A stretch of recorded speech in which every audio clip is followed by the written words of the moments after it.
What if I told you that the secret to lasting love isn't grand romantic gestures, constant compromise, or even perfect communication skills? What if the real key lies in something far deeper, an emotional bond we share with our partners, a bond as vital to our well-being as air or water? Today, we'll explore Dr. Sue Johnson's groundbreaking book, Hold Me Tight, which reveals how love is built, how it breaks, and how it can be repaired through 7 life-changing conversations. Whether you're in a thriving relationship, struggling through disconnection, or simply curious about the science of love, this journey will completely transform the way you see intimacy and connection. Dr. Sue Johnson begins by sharing her own journey of discovering what makes love last. She recalls watching her parents' troubled marriage and later, as a psychologist, realizing that traditional couple therapy often failed. Couples didn't need negotiation tactics or logical insights into childhood issues. They needed emotional connection. Out of this realization, she developed emotionally focused therapy, EFT, a method proven to repair and strengthen bonds by focusing on emotional responsiveness. The book is designed to bring this powerful approach directly to couples everywhere.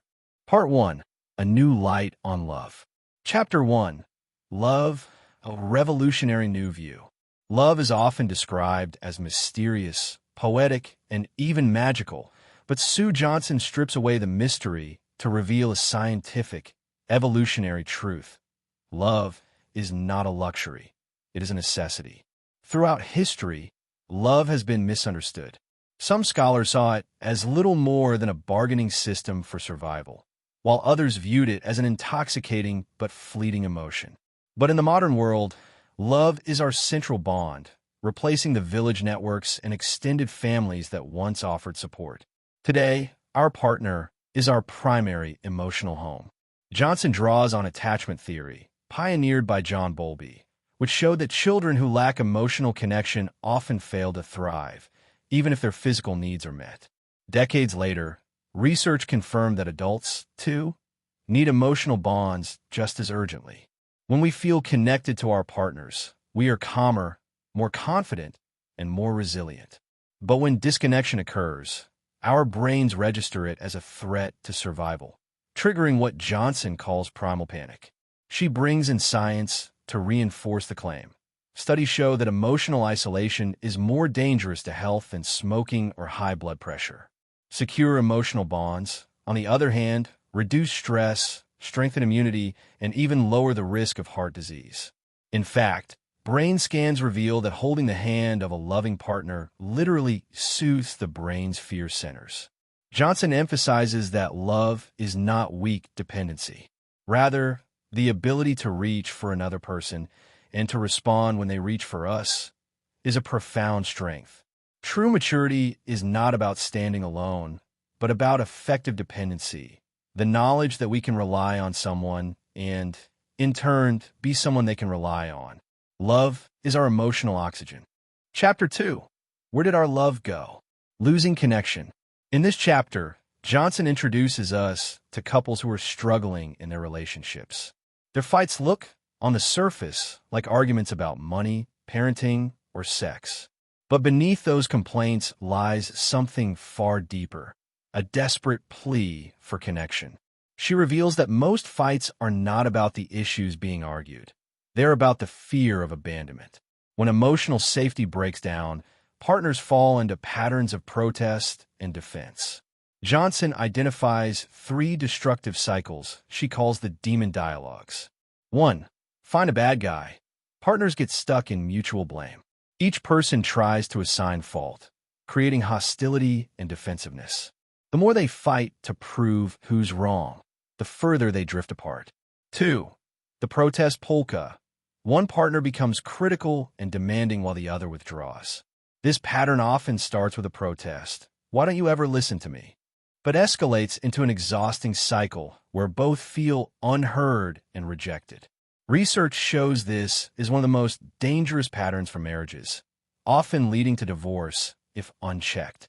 3. Freeze and flee. Both partners give up and emotionally withdraw. The relationship falls into silence, distance, and despair. Here, the absence of conflict isn't peace, it's emotional numbness. Why do these patterns occur? Johnson explains that disconnection triggers fear in the brain's amygdala, the alarm system that responds to threats. When our partner turns away, we don't just feel irritated, we feel unsafe. To cope, we either cling desperately or detach in self-defense. Yet both strategies widen the gap. She emphasizes that the anger, criticism, and silence are not the real problem. They're protective shields hiding the underlying question. Can I count on you? Do I matter to you? Will you be there if I need you? Without answering these questions with reassurance, couples spiral into despair. Chapter 3. Emotional Responsiveness, the key to a lifetime of love.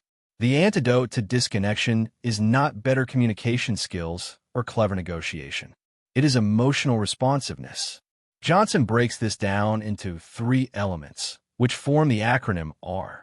Accessible. Can I reach you? Are you open to me when I need you? Responsive. Will you answer my emotional calls with care and presence? Engaged. Do you stay emotionally present with me rather than shutting down or turning away? She shows, through real therapy sessions, how couples transform when they risk showing vulnerability. A husband who admits he feels like a failure when his wife criticizes him is no longer seen as cold and withdrawn, but as hurting. A wife who confesses she feels invisible when her husband ignores her is no longer nagging, but reaching out for reassurance. These softer emotions open the door for empathy.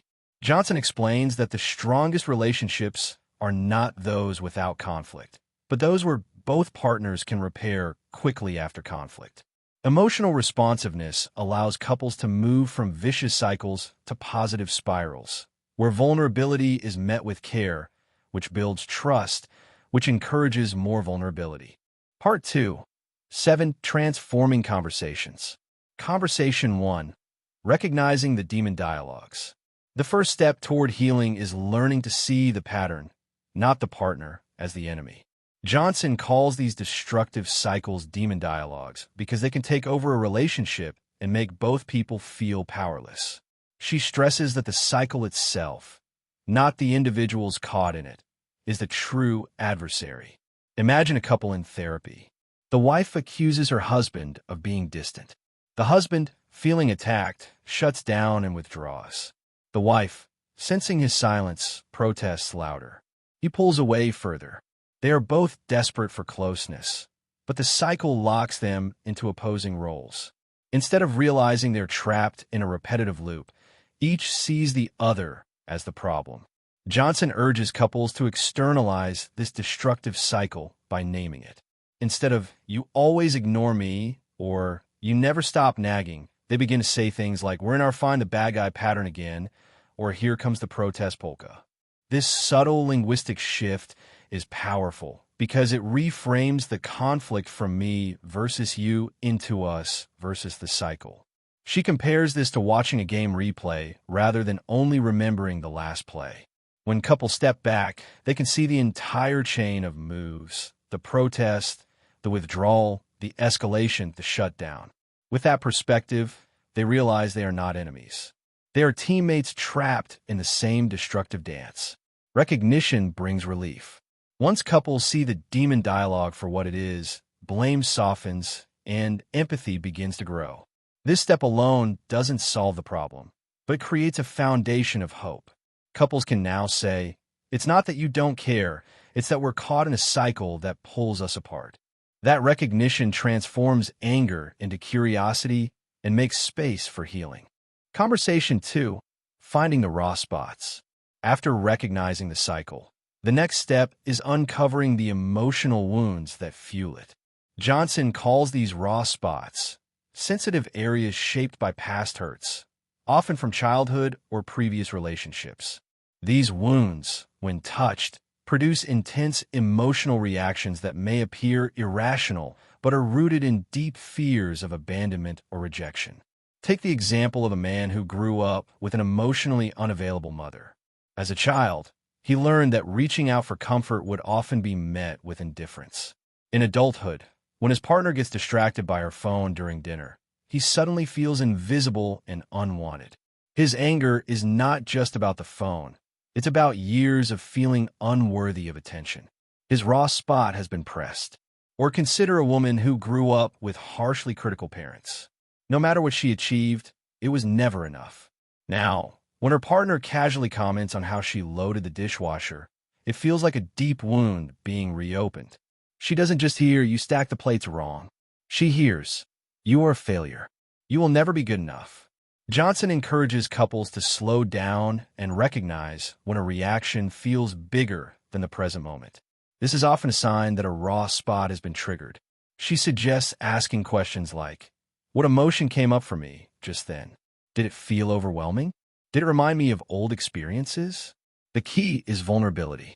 Instead of striking back or withdrawing, partners are invited to share their deeper pain. "When you didn't respond, it touched my fear of being abandoned," or "When you criticized me, it echoed my old fear that I'm never good enough." These statements move the conversation away from blame and toward openness. When raw spots are acknowledged, they become opportunities for connection. The partner can respond with empathy. "I see how much that hurt. I didn't mean to trigger that fear. I want you to know I'm here for you." In this way, what once caused distance becomes a bridge to intimacy. Conversation 3. Revisiting a rocky moment. The third conversation asks couples to go back to a painful moment and revisit it, not to relive the fight, but to reinterpret it with new awareness. Johnson emphasizes that unresolved moments of disconnection can linger like ghosts in a relationship, shaping future interactions. Revisiting these moments with empathy allows couples to rewrite the meaning of their story. Instead of rehashing the surface-level argument, Johnson slows couples down. She asks them to recall, what was happening inside you at that moment? What did you feel in your body? What did you most need from your partner? These questions shift the focus from accusations to emotional truth. For example, a husband might recall a time his wife dismissed his worries about work. In the fight, he grew angry and stormed out. But when revisiting the moment, he admits, "I wasn't just angry. I felt small and unsupported. I longed for reassurance that you believed in me." Hearing this, his wife understands that his anger was a shield covering fear and vulnerability. Similarly, a wife may revisit a moment when her husband ignored her during a family gathering.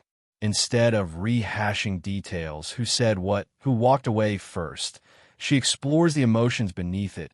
"I felt invisible, like I didn't matter to you in that moment. What I really needed was a sign that I'm important to you." Her husband, hearing her vulnerability, can now respond with empathy rather than defensiveness. Johnson explains that this process changes the couple's narrative. A fight that once symbolized rejection is reinterpreted as a moment of fear and longing. With empathy, the couple can transform that memory into a story of resilience. Yes, we fought, but we also learned that beneath the anger was a deep need to be seen and loved. By revisiting rocky moments in this way, couples prove to themselves that pain does not have to equal permanent damage. Disconnection can lead back to connection if both partners are willing to uncover the softer emotions beneath their defenses. Over time, this builds a new story of the relationship, not one of endless conflict, but one of healing, repair, and renewed closeness. Conversation 4. Hold me tight, engaging and connecting. This conversation is at the very heart of Sue Johnson's approach. It's where couples move beyond identifying destructive patterns and raw spots, and instead risk stepping into vulnerability. To hold me tight is to say, "I need you. I feel afraid when you turn away. Can I trust that you'll be there when I reach out?" Johnson explains that these are terrifying questions to ask because they reveal our deepest needs. Many of us grow up believing that needing someone makes us weak, so we hide our longings behind anger, silence, or sarcasm. But paradoxically, strength and love comes from showing those softer emotions. She illustrates this with stories of couples in therapy. A wife admits through tears, "I push you and criticize because I'm terrified of losing you." Her husband, seeing the raw fear beneath the anger, feels moved rather than attacked. He responds, I don't want you to feel alone. I want to be here for you. In these moments, the rune changes. The couple feels each other not as adversaries, but as allies. This emotional engagement creates turning points where the bond is reestablished. Johnson emphasizes that these exchanges must be specific, not vague. I want us to be closer is less powerful than I need to know that when I feel lost, you'll reach for me. The clearer the emotional need, the easier it is for a partner to respond. Ultimately, this conversation is about creating a safe haven. When partners dare to say, hold me tight, and I'm here, I won't let go, they break free of the cycles of disconnection and step into a cycle of love and trust. Conversation 5. Forgiving injuries. Every relationship carries scars. Perhaps there was an affair, a betrayal, a moment when one partner abandoned the other emotionally or physically. These injuries, if left unaddressed, act like poison in the relationship. They resurface in every argument, every silence, every moment of doubt. Johnson explains that forgiveness is not about simply moving on or dismissing the past. It requires a deep emotional process where the injured partner can express their pain and the other can respond with genuine remorse and comfort. Healing occurs when the injured partner says, "That moment broke me. I felt abandoned, unseen, unloved," and the other responds, "I see your pain. I understand how deeply I hurt you. I am here now, and I will not abandon you again." This isn't a single conversation. It's often a journey. The hurt partner needs repeated reassurance. The offending partner must stay present, even when guilt or shame makes them want to withdraw. Johnson stresses that a true apology is not about words alone, but about actions that rebuild trust. Consistent availability, emotional responsiveness, and patience with the healing process. When couples walk through this process, the injury itself becomes a defining moment of renewal. The betrayal no longer stands as proof of disconnection. Instead, the healing becomes proof that their love is resilient enough to survive pain and emerge stronger. Conversation 6. Bonding through sex and touch. Sex and touch, Johnson reminds us, are not just physical acts. They are profound expressions of emotional connection. When couples are securely bonded, physical intimacy feels natural, playful, and deeply satisfying. But when bonds are frayed, sex becomes mechanical, pressured, or avoided altogether. She explains that sex can be a mirror for the emotional state of the relationship. A partner who feels unseen or unloved may withdraw physically, while another may pursue sex as a desperate attempt to create closeness. Without emotional safety, physical intimacy becomes loaded with anxiety or resentment. But when partners risk vulnerability and say things like, "I want to feel close to you. I want to know you desire me," the bedroom becomes a place of healing. Johnson highlights that sexual connection is strongest when couples are emotionally engaged outside the bedroom as well. When daily conversations, small gestures, and moments of responsiveness build trust. Physical touch, even something as simple as holding hands, has measurable effects on the body. It lowers stress hormones, reduces pain perception, and floods the brain with oxytocin, the bonding hormone. Johnson cites research showing that when a partner holds our hand during a stressful moment, our brains literally calm down. Touch, that is not only pleasure but medicine for the nervous system. Sex and touch, when grounded in emotional connection, become a powerful way to reinforce the bond, turning passion into a sustaining force for long-term love. Conversation 7. Keeping your love alive. The final conversation in part 2 is about sustaining the bond over time. Johnson reminds us that love is not a one-time achievement. It's a continuous dance that must be nurtured. She encourages couples to develop rituals of connection, small but consistent actions that reinforce the bond.